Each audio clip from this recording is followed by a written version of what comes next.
Epílogo. Una vez más, Lady Jaina Valiente se encontraba en la cima de la colina de Cerrotajo, contemplando Durotar. Pronto, escuchó el zumbido grave y constante que anunciaba la llegada de la aeronave de Tral. Esta vez, el jefe de guerra venía acompañado de su guardia de honor. La mayoría de sus miembros se quedaron en el dirigible mientras su líder descendía por la escalera de cuerda para saludar a Jaina. Un guerrero, al que la humana no reconoció, bajó tras él. En cuanto pisaron la colina, el guerrero se quedó a 3 pasos de distancia de Tral, sosteniendo su hacha como si estuviera dispuesto a actuar en cualquier momento. Jaina sonrió de un modo irónico y le preguntó: ¿No confías en mí, Tral? El jefe de guerra le devolvió la sonrisa. El consejero en quien más confiaba me traicionó, Jaina. Creo que será mejor que, a partir de ahora, esté siempre alerta y que cuente siempre con alguien vigilándome las espaldas. Una decisión acertada. ¿Hemos acabado de una vez por todas con esa amenaza? La joven maga asintió. Eso parece. Smodlor y los brujos que realizaban esos conjuros en su nombre han sido desterrados al vacío abisal. Incluso a la Legión Ardiente le costaría sacarlos de ahí. Además, por un demonio menor como él no merecería la pena tal esfuerzo. Bien hecho. Aunque hubiera preferido que lo hubieras desterrado antes de que se derramara sangre de manera innecesaria. Tral se llevó la mano al cinturón, del que pendía un talismán con la forma de una espada flamígera. Jaina supuso que ese objeto había pertenecido a Burks, el consejero que se había aliado con Smodlor, al igual que Kristoff. Según el informe del mayor Dawin, el cual lo había entregado junto a su carta de dimisión, Tral había asesinado a Burks delante de un gran número de orcos y trolls por haberse aliado con el filo ardiente. Jaina suspiró y replicó: Hemos tenido mucha suerte, Tral. Smodlor quizá haya sido el responsable último de toda esta trama, pero simplemente se limitó a avivar las llamas de un odio que ya existía. Ya has visto lo fácilmente que tu pueblo y el mío se ensarzaron en una lucha cruenta, dispuestos a matarse unos a otros en el fuerte del norte. En efecto, cuando teníamos un enemigo común, a nuestros pueblos les resultaba más fácil cooperar. Pero ahora, reflexionó, aunque esas últimas palabras las dijo con un hilo de voz. El silencio reinó por unos instantes hasta que Jaina se atrevió a volver a hablar.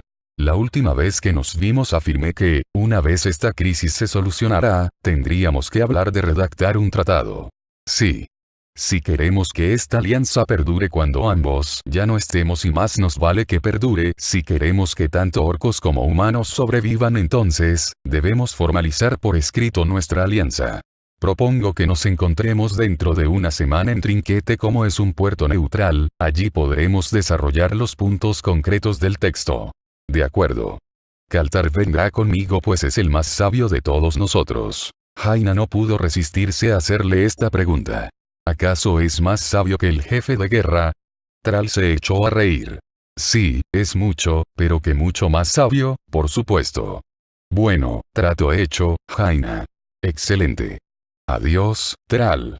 Nos veremos dentro de una semana. Adiós, Jaina. Espero que salgamos de esta crisis más fuerte que nunca. La joven maga asintió y, a continuación, lanzó un hechizo con el que se teletransportó a sus aposentos. Aegwin la estaba esperando ahí. Tras haberse desmayado en la cueva, la anciana había estado unos cuantos días inconsciente, durante los cuales Jaina temió que la guardiana no se fuera a recuperar jamás. A Valiente apenas le habían quedado fuerzas entonces para teletransportarlas a las 3 a un lugar situado en la parte inferior de la cima Calígine, lejos de esa horrenda niebla. No había podido llevarlas más lejos. No obstante, logró reunir aún fuerzas para contactar con Teramore y comunicarles que enviaran una aeronave a recogerlas. Aunque Jaina se hallaba bastante extenuada cuando el dirigible las rescató, Aegwin sí que estaba muy debilitada, con apenas un hilo de vida. Tras tomar una buena comida caliente y dormir un rato, Jaina se recuperó bastante bien. Aegwin, sin embargo, necesitó mucho más tiempo para recuperarse. El diagnóstico inicial del sanador principal no fue nada esperanzador, pero, unos días después, afirmó que se estaba recuperando muy bien y que tenía la constitución de una elfa. Con el paso del tiempo, logró sanar por entero. Ahora, se encontraba sentada en la silla reservada a las vistas de los aposentos de Jaina. Ya era hora de que volvieras. Por lo que veo, ya estás como una rosa, Magna, incluso vuelves a hacer gala de tu lengua viperina. La anciana se rió. Eso parece. No se puede decir que la joven maga se sentará en su silla, sino que, más bien, se dejó caer sobre ella, ya que se sentía bastante cansada. Lo cierto es que no le habría importado descansar unos días para recuperarse de la terrible experiencia de la cueva, pero no se había podido permitir ese lujo, pues ya no contaba con un chambelán que pudiera ocuparse de parte de sus tareas. Dure se había ocupado de todo cuanto había podido, pero, por muy capaz que fuera, no podía lidiar con algunos de los aspectos más complejos de la administración y el gobierno de Teramore. Lorena también la había ayudado bastante, al menos en cuestiones militares. Sin embargo, ella también carecía de la preparación necesaria para encargarse de otro tipo de asuntos.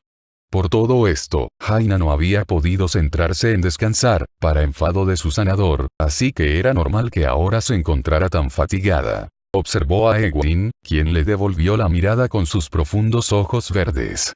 A Jaina le inquietaba que hubieran logrado la victoria sobre Smodlor únicamente porque escogió, por pura casualidad, las tierras altas del Filo Mellado como el lugar donde trasladar a los Truenagartos. Aunque hubiera llegado a descubrir que Smodlor era el responsable de aquella conspiración, sin la exguardiana, nunca habría sido capaz de derrotar a ese demonio y a sus esbirros.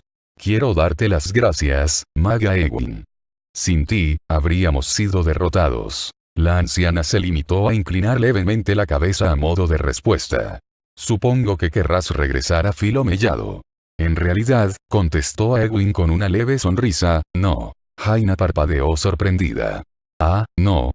Me gustaría volver, pero únicamente para recoger algunas cosas y coger algunos frutos del huerto por última vez antes de que los Truenagartos lo pisoteen. He permanecido aislada del resto del mundo por mucho tiempo. Creo que ha llegado el momento de que vuelva a formar parte de él. Siempre que el mundo quiera acogerme de algún modo.